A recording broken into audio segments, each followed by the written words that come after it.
Hello, नमस्कार, प्रणाम, सुप्रभात, सत श्री अकाल, आदाब। मैं हूँ रेनू और आप सबका बहुत बहुत स्वागत है आपके अपने चैनल पर। किसी ने क्या खूब कहा है, समझदार व्यक्ति वो नहीं है जो ईंट का जवाब पत्थर से देता है, बल्कि समझदार व्यक्ति तो वही होता है जो उन ईंटों से अपना घर बना लेता है। जीवन में कई बार ऐसी स्थिति उत्पन्न हो जाती है जब हमें अपने जीवन में किसी के द्वारा किए गए अपमान को सहन करना पड़ता है।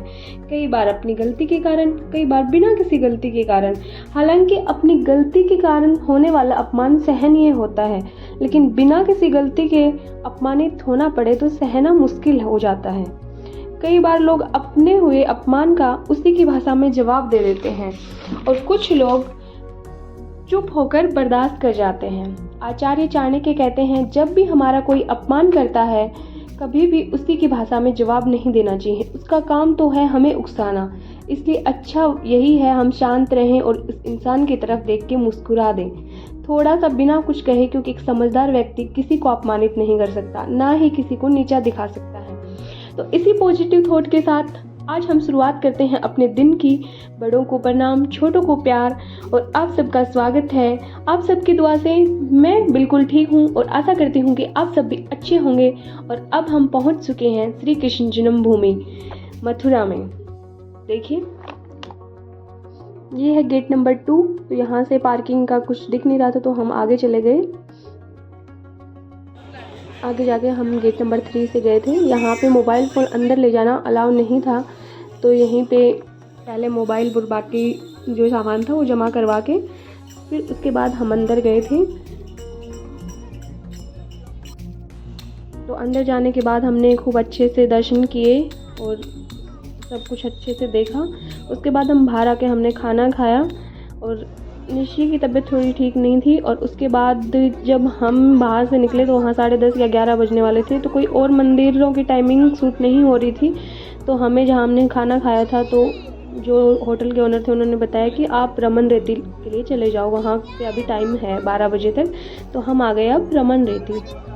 ये देखिए, यहाँ भी ये मंदिर भी 12 बजे बंद हो जाता है, 4 बजे तक फिर बंद रहता है, लेकिन यहाँ हम टाइम से 11:30 बजे पहुँच गए थे और अच्छे से दर्शन कर लिए थे।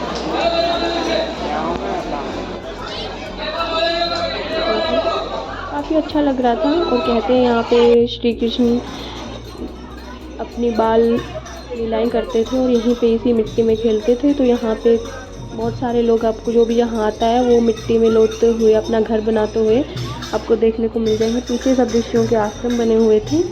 तो हमने यहाँ सब कुछ देखा। फिर उसके बाद ये देखिए, सब लोग मिट्टी से खेल रहे थे, काफ़ी अच्छा लग रहा था।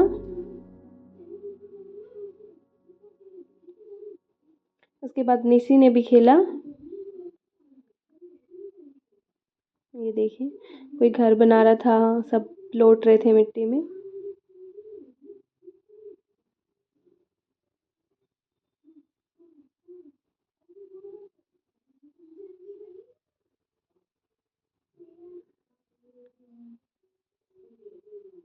ये देखिए, सब लोग बहुत खुश हैं।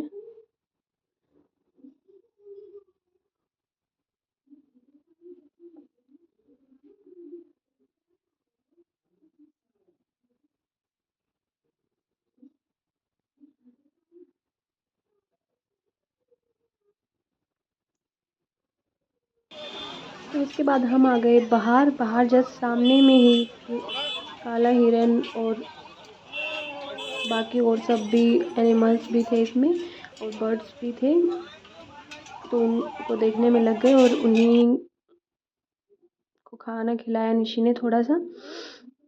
फिर उसके बाद हम निकल दिए आगे की तरफ। यहाँ आपको हर जगह पे यहाँ पे मिल जाएंगे पूछने वाले कि हम आपको यहाँ घुमा देंगे, यहाँ घुमा देंगे 100 रुपये में। लेकिन मेरी माने तो आप उनके चक्कर में ना पड़े, क्योंकि वो बोलते हैं कि 100 रुपये में घुमा देंगे, लेकिन उसके बाद वो आपको ऐसी कुछ नहीं है, वो आपसे ज़्यादा पैसे भी मांगने लग जाते हैं। तो अपने हिसाब से आप सर्च करके गूगल से या फिर किसी वहाँ के जो जहाँ भी आप खाना खाते हैं या करते हैं उनसे पूछ के आप घूमिए। फिर उसके बाद हम निकल गए आगे चिंताहरण और बाराखंबा और ब्रह्मांड घाट की तरफ। ये तीनों इसी रास्ते में आगे आते हैं। तो उसके बाद हम पहुंच गए चिंताहरण मंदिर। जहाँ पे कहते हैं कि भगवान शिव कान्हा जी के दर्शन करने के लिए आए थे।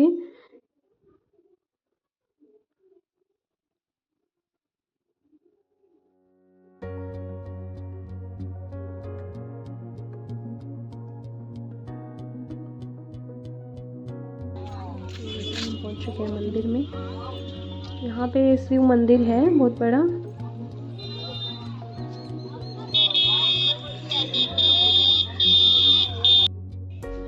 ये यहाँ देखिए यमुना जी का हाल बहुत बुरा है, बहुत गंदगी थी। बोट खड़ी है बस नाम मात्र।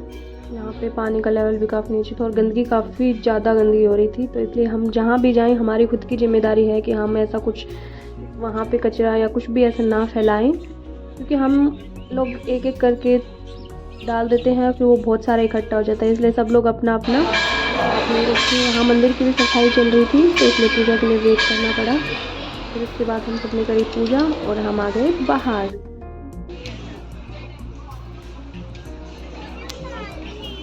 फिर उसके बाद हम पहुंचे ब्रह्मांड घाट, जहाँ पे कहते हैं कि कान्हा जी ने माँ यशोदा को अपने मुंह में पूरे ब्रह्मांड के दर्शन करा दिए थे। तो फिर उसके बाद हम पहुंचे यहाँ पे मिट्टी के लड्डू का प्रसाद चढ़ता है और वहीं आपको प्रसाद मिलता भी है। फिर मंदिर में दर्शन करने के बाद हम नीचे में चले गए घाट की तरफ।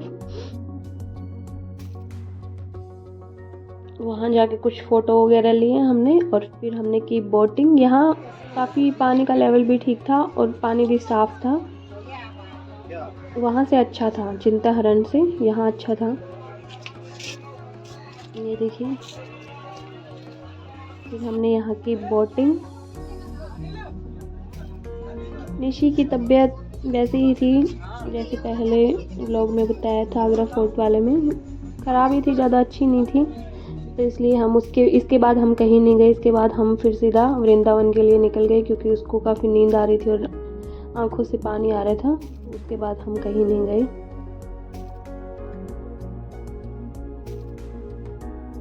यहाँ बोटिंग का आनंद लेते हुए सब लोग